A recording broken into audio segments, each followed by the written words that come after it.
Magandang araw mga kasari manok. Ako po si Romel Decal, ang kaalyado nyo sa pagpupugo para sa kapihan at sari manukan kasama ang mga sari manok industry champions. Samahan nyo kami sa puguan na magbabahagi ng kanilang pagsisimula, nalalaman at natutunan sa larangan ng pagpupugo. Samahan nyo kami sa The Isarog Farmhouse dito sa Pili, Camarines Sur.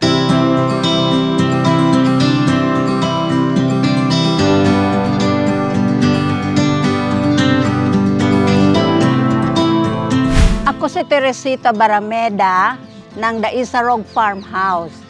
Anak ko po ang may-ari ng farm na ito. And why quail?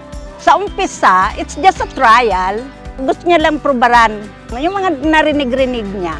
Hanggang sa hindi naman akalain na sa kasusubok namin ng mga bagay-bagay tungkol sa pag-aalaga ng quail, hanggang sa matuklasan namin ang magandang dulot ng Sunshine Quail Layer.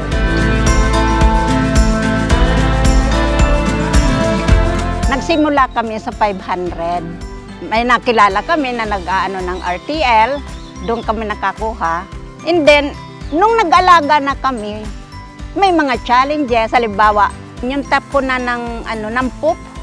Kaya ang ginagawa namin, yung poop, linalagyan namin nung racial baga ng palay para yung basa niya matuyo, ma-absorb.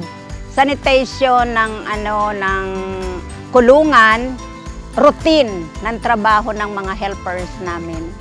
Kailangan yung mag-aalaga talaga mag-focus sa paglilinis, sanitation ng kulungan.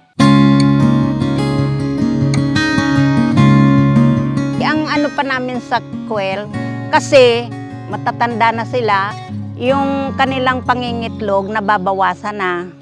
Mahina na silang mangitlog. Nasasayang kaming pagkain ng pagkain tapos mahina naman ang return.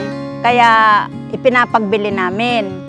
Ang problema, wala kaming gaanong suki na bumibili ng mga kal.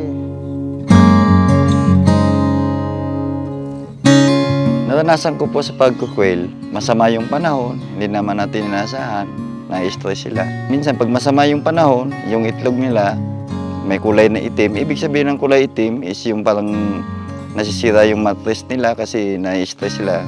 Naranasan din namin yung maliit ang production namin. So, naglipat po kami ng pagkain ng Quail Sunshine Crumble. Kaya yun, nakita ko na maganda yung performance ng pag-itlog. Tuloy-tuloy na po kami doon. Normal man na pag nag-aalaga ka ng quail, may mga challenges, may mga kahirapan kaming nararamdaman. Ngunit, ang technician ng sari manok, laging nakahandang umalalay sa anumang aming problema. Isang tawag mo lang sa kanya, pupunta na siya. Kami po ay matapat na tagapagtangkilik ng inyong produkto. Kahit sa simula pa lamang, inyo na pong produktong Sunshine Quail Layer ang ginagamit namin. Maraming tukso, pero ayaw namin magpatukso dahil subok na namin ang inyong produkto.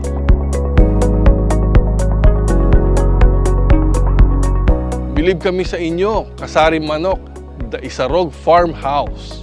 Nasabi-sabi ni Tita Teresita at ang kanyang farm manager na si Sir Leo na kapag tumatanda ang pugo, numinipis ang kanilang mga itlog.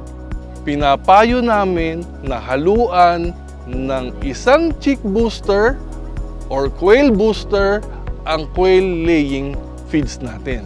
Ang halo, 3 quail laying with 1 quail booster or starter, at yun ang ipapakain natin sa mga nagkakaedad na pugo para gumanda ulit ang kanilang katawan at gumanda ulit ang kalidad ng kanilang itlog. Meron pang isang tanong, ang sanitation sa puguan. Nahihirapan sila, pero number 1 talagang concern, ang ating kalinisan sa ating puguan. Kailangan talaga every day o kung hindi man every other day ang paglilinis Hindi lang sa puguan at hindi lang sa ipot, kundi pati dun sa imbakan ng ating ipot para hindi tayo mareklamo at maging masaya ang ating mga pugo. Ako po si Romel Decal, ang kaalyado nyo sa pagpupugo dito sa Kapihan at Sari Manukan with the Sari Manok Industry Champions. Happy Quail Racing!